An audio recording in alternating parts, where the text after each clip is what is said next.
Tapi rata-rata tugasnya nilainya bagus-bagus, dalam arti ya mungkin ada yang salah-salah gitu, tapi tetap masih oke lah nilainya.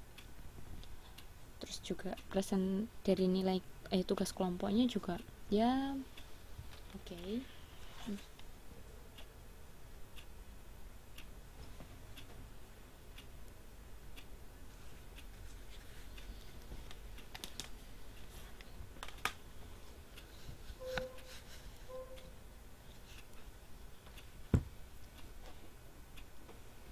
Sebentar, coba saya. Kalau itu 1 ton diubah jadi kilogram, diubah jadi, maksudnya 100 ton itu berapa kilo gitu? Apa soalnya dirubah jadi bukan 100 ton jadi 100 kilogram? Maksudnya gimana? Ya kalau yang bikin ya terserah yang mau bikin soal, misalkan 100 ya ini kan hanya ilustrasi aja gitu. Tapi kalau misalkan pabriknya ternyata entah pabrik apapun itu kebutuhan bahan bakunya itu dinyatakan per tahun, per unit per tahunnya itu hanya membutuhkan dalam kilogram, ya nggak apa-apa, nggak masalah, itu kan hanya satuan saja. Toh kalau dari ton dijadikan kilo juga bisa, berarti kan kalau 100 ton berarti kan 100.000 kilogram, sama aja kan, jadi nggak masalah.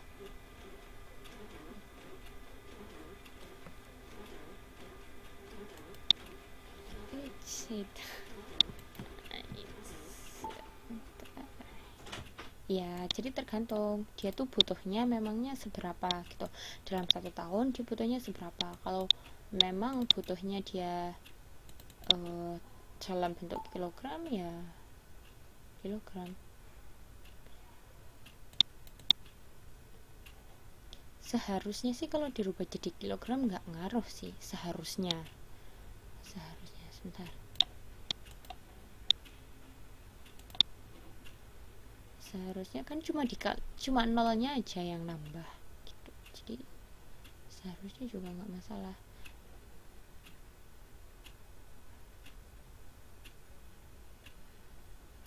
Ya mungkin mbaknya yang salah karena hanya menambah 0, jadi itu seharusnya tidak mempengaruhi gitu.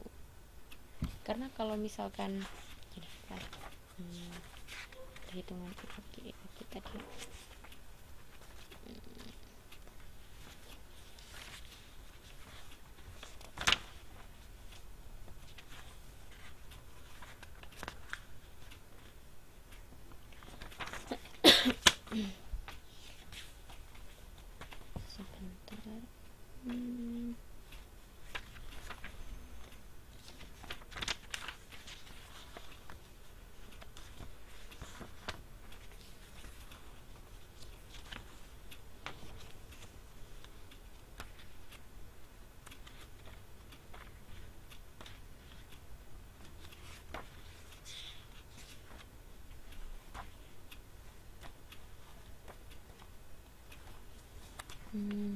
Terus apakah ada yang ingin ditanyakan lagi? Kalau enggak, mungkin saya akan briefly aja membahas tentang modul keempat.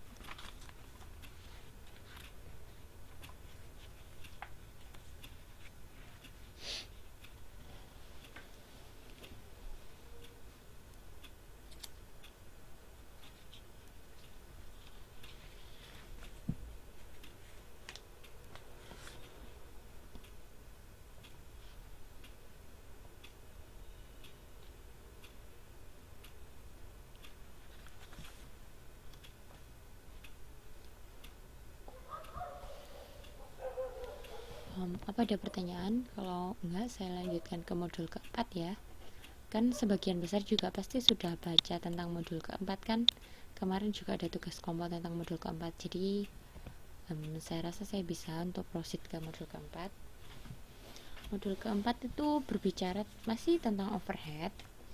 Karena overhead itu juga lumayan agak susah, dalam arti agak tricky. Kadang kita salah, itu yang seharusnya overhead nggak kita anggap sebagai overhead gitu. Jadi harus diperhatiin gitu. Jadi untuk ini hampir 2 modul berbicara tentang overhead. Nah tapi bedanya kalau yang modul 4 itu lebih ke overheadnya itu bukan departemen yang tunggal, Jadi itu kan disebut sebagai departementalisasi. Jadi departemennya estimasinya adalah lebih dari satu. Oke, sebelum saya lanjutkan ke modul 4, sebelumnya saya tanya lagi, apa ada pertanyaan? Oh.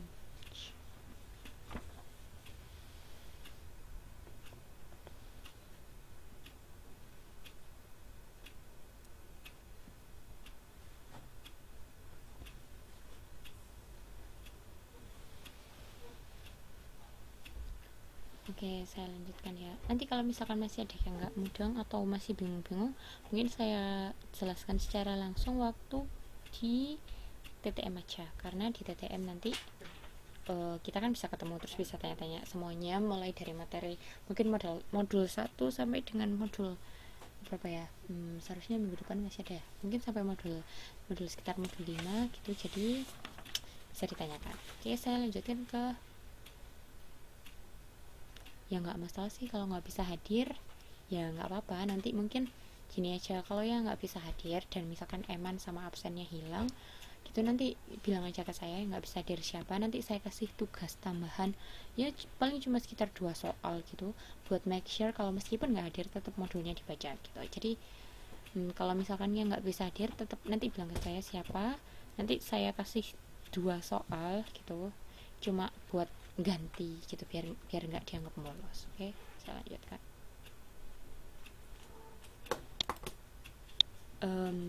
Ini pertamanya kita bahas tentang departementalisasi dan pengklasifikasian kos departemen. Nah, departementalisasi pabrik adalah pembagian pabrik menjadi segmen-segmen atau bagian-bagian. Jadi kan pabrik itu biasa dibagi-bagi gitu, kayak tadi contohnya yang di pabrik kayu ada perakitan, pemotongan, atau mungkin juga ada apa satu ya, pembersihan gitu kan, ada departemen-departemen tertentu dibagi-bagi menjadi segmen-segmen tertentu. Lah, segmen-segmen ini yang disebut sebagai departemen. Departemen ini kemudian menjadi objek cost dan cost overhead dibebankan pada masing-masing departemen. Jadi karena masing-masing departemen ini akan terdapat cost yang terjadi di dalamnya, maka ini bisa dijadikan sebagai objek cost dan pasti ada cost overheadnya. Jadi itu yang akan kita bahas. Nah, faktor-faktor yang dipertimbangkan ketika perusahaan membentuk departemen-departemen itu ada 4. Yang pertama, kesamaan bentuk operasional. Jadi karena di situ misalkan di situ adalah tempat untuk bagian motong-motong, maka dijadikan departemen pemotongan. Karena di sini tempat untuk merakit, maka dijadikan departemen perakitan. Karena adanya kesamaan bentuk operasional. Kemudian yang kedua, pertanggungjawaban atas produksi atau cost. Jadi karena misalkan pemotongan itu tanggung jawabnya ke manajer pemotongan, misalkan kita atau supervisor yang menangani pemotongan, maka dijadikan departemen yang sama. Kemudian lokasi operasi pada aliran proses produksi gitu, karena memang prosesnya pertama harus dipotong, kemudian dirakit, kemudian dibersihkan, maka akan terjadi aliran gitu. Yang pertama mulai dari pemotongan, perakitan, kemudian pembersihan, dan ada faktor yang lain yang dipertimbangkan adalah jumlah pusat kosnya. Kemudian keuntungannya membagi perusahaan ke dalam departemen-departemen ada 2. Yang pertama, peningkatan akurasi pengkosan produk, dan yang kedua, promosi kendali pertanggungjawaban atas overhead yang terjadi. Oke. Nah, nih, departementalisasi memungkinkan setiap departemen memiliki tarif overhead yang berbeda. Karena tiap departemen tentu memiliki karakteristik yang berbeda, maka tarif overheadnya akan berbeda. Bisa saja departemen yang satu itu pakai tarif overhead basisnya adalah jam mesin, sedangkan yang departemen kedua mungkin saja tarif overheadnya berdasarkan basis jam kerja langsung, jam tenaga kerja langsung.